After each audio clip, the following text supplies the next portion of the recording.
کیا کیا باتیں آتی ہیں دماغ میں, کھوپڑی میں. ابھی میں ایک واقعہ سنایا نا, جس نے مجھے سنایا تو بس میں آنکھوں سے ضبط نہیں کر پا رہا تھا. حضرت مولانا طاری جمیل صاحب کا واقعہ ہے.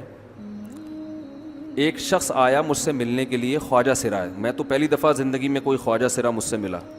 میں سمجھا کہ پراپر آدمی, اتنی بڑی اس کی داڑھی اور رنگ ماشاءاللہ بڑی مردانہ وجہ. لیکن جب بات چیت کا انداز ہوتا ہے تھوڑا سا, وہ ایٹیٹیوڈ سے اندازہ ہو گیا کہ یہ مکمل مرد نہیں ہے. تو اس نے مجھے خود بتا دیا میں خواجہ سرا ہوں. میں نے کہا بھائی ہم سے ملنے کے لیے کیسے آئے آپ, اتنی بڑی داڑھی آپ کی. اس نے اپنا جو واقعہ سنایا نا, میں 3 دفعہ وہ واقعہ سناتے ہوئے رویا ہوں. اور جب وہ سنا رہا تھا اس وقت میرے آنکھوں سے آنسو نکل رہے تھے. اس نے یہ ابھی بھی میرا بیان سنتا ہے وہ. اس نے واقعہ سنایا کہ میں جب پیدا ہوا تھا نا تو میں خواجہ سرا تھا. گھر میں ایسا بچہ پیدا ہو جائے والدین کی طرف سے عزت نہیں ملتی. جب 10-12 سال کا ہوا تو نہ بھائی مجھے عزت دے رہا ہے اور نہ میرا والد مجھے عزت دے رہا ہے. میں بھائی کے ساتھ کہتا ہوں مجھے باہر لے کے جاؤ تو وہ کہتے ہیں لوگ میرا مذاق اڑائیں گے تمہیں دیکھ کے. ظاہر ہے اس کی حرکتیں تھوڑی زنانہ لڑکیوں والی حرکتیں ہوتی ہیں. اور والد بھی کہیں محفلوں میں نہیں لے کے جا رہے, ایک مذاق اڑایا جاتا ہے. کہنے ایک دفعہ میں کہیں گزر رہا تھا تو یہ جو ہوتے ہیں نا خواجہ سراؤں کی پوری ایک جماعت تھی, انہوں نے مجھے پہچان لیا, دیکھا اتنا اچھا. اس وقت نہ اس کی داڑھی, اور یعنی اس میں خواتین والی ہی علامتیں تھیں زیادہ. تو انہوں نے مجھے کہہ رہے اتنی عزت دی, کھانا کھلایا اور اپنے گرو کے پاس لے کر گئے. اور گرو نے کہا کہ تم ہمارے ایجنٹ بن جاؤ, ہم تمہیں پھر اب ڈانس ماس کروائیں گے, آدھے تمہارے آدھے ہمارے, جو بھی اس کا سیٹ. کہہ رہے مجھے پہلی دفعہ کہیں عزت ملی. تو لیکن میرے ابا کو پتہ چل گیا تو ابا نے لا کے طبیعت سے کوٹ دیا, ٹھیک ہے نا, کہ دوبارہ ان میں نہیں بیٹھنا. ٹھیک ہے ہم نے توبہ کر لی, بھائی یہ برے لوگ ہیں, ڈانس ماس اچھی چیز نہیں ہے, ٹھیک ہے. تو اب کیا ہوا, کہتے ہیں کہ پھر جو ہے نا کچھ دنوں میں کہیں کسی سے جھگڑا میرا ہوا کسی بات پہ, تو اس نے انتقام لینے کے لیے شکایت لگا دی ابا کو کہ یہ دوبارہ ان کے پاس گیا. حالانکہ وہ جھوٹی شکایت تھی. اب ابا کو لگا کہ یہ صحیح کہہ رہا ہے جس نے شکایت لگائی ہے, کیونکہ شبہ تو تھا نا ابا کو دوبارہ جائے گا. ابا نے پھر مارا. تو کہہ رہے اب میں بول رہا ہوں کہ میں نے یہ کام نہیں کیا, میں نہیں جا رہا ان کے پاس, میں نہ ناچ گانا سیکھ رہا ہوں, کچھ بھی نہیں. لیکن ابا نے اس کی باتوں میں آ کے انکوائری نہیں کی ہوگی پوری, وہ سمجھے ہوں گے کہ بھائی ایسا ہی ہے. تو ابا نے پھر کٹائی لگائی. تو اس کے دل میں منفی جذبات پیدا ہو گئے اور یہ گھر سے بھاگ گیا کہ بھائی مجھے ویسے تو عزت نہ یہاں مل رہی ہے اور میں ذلت برداشت بھی کر رہا ہوں, تو بھی کہہ رہے میں وہاں چلا گیا. تو جب میں وہاں گیا ہوں نا خواجہ سراؤں کے ہاں, تو وہی گرو اور ڈانس, اور پھر اس نے مشہور کچھ ایکٹروں کے نام بتائے جن کے ساتھ ہم ڈانس کرتے تھے, اور پیسے آنا شروع ہو گئے, آدھے گرو کی جیب میں آدھے ہماری, اور ہٹو بچوں. لیکن ظاہر ہے یہ کوئی عزت دار راستہ تو نہیں ہے نا.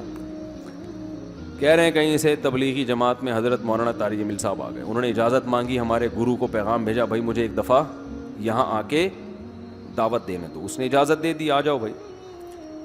بیان کیا, ان کو سمجھایا بھائی یہ زندگی نہیں ہے, اللہ کی سیروزے کے لیے بہرحال ترغیب دی. کہہ رہے ہیں میں تیار ہو گیا, باقی لوگ تیار نہیں ہوئے, میں تیار ہو گیا. کہہ رہے میں نے گرو سے اجازت لی, اس نے کہا جاؤ لگا لو سیروزہ. تو کہتا ہے کہ جب میں حضرت کے گھر پہ گیا ہوں نا تو حضرت پہلے سے دروازہ کھول کے ایسے انہوں نے دونوں بازو پھیلائے ہوئے تھے استقبال کے لیے, پہلے سے کھڑے ہوئے تھے علماء کے ساتھ. کہتے اتنے مشہور آدمی, اتنی بڑی سیلیبریٹی, اور اتنے بڑے بڑے علماء, ان کی پگڑیاں, ان کے اتنا خوبصورت لباس, جو خود عزت دار لوگ ہیں. کہہ رہے ایسے جو ہے نا میرے استقبال کے لیے دونوں بازو پھیلا کر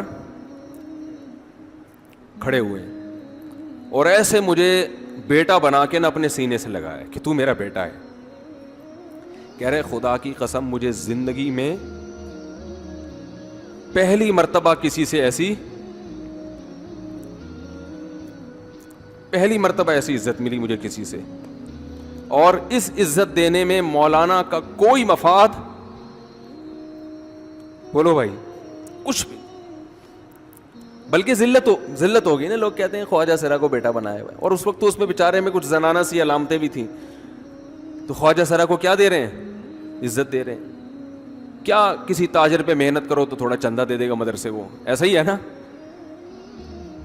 اور کسی افسر پہ محنت کرو تو تعلقات کیا ہو جائیں گے. جب وہ دین پر آئے گا تو اس سے کیا فائدہ. اس کو تو باپ ایسے ان لوگوں کو ریجیکٹ کر دیتے ہیں. بھائی اپنانے سے کہہ رہے مجھے یہ اپنا رہے ہیں, ایسے سینے سے لگایا انہوں نے, اور مجھے سہروزے کی جماعت میں اپنے ساتھ لے کر گئے, کھلاتے تھے, بڑا خیال رکھوایا میرا. کہہ رہے اس کے بعد پھر میں نے گرو سے اجازت لی. وہ گرو چھوڑتے تھوڑی, ان کو پیسے ویسے دیے, جان چھڑائی نا, وہ بھی غلامی کی طرح نکلنا پڑتا ہے.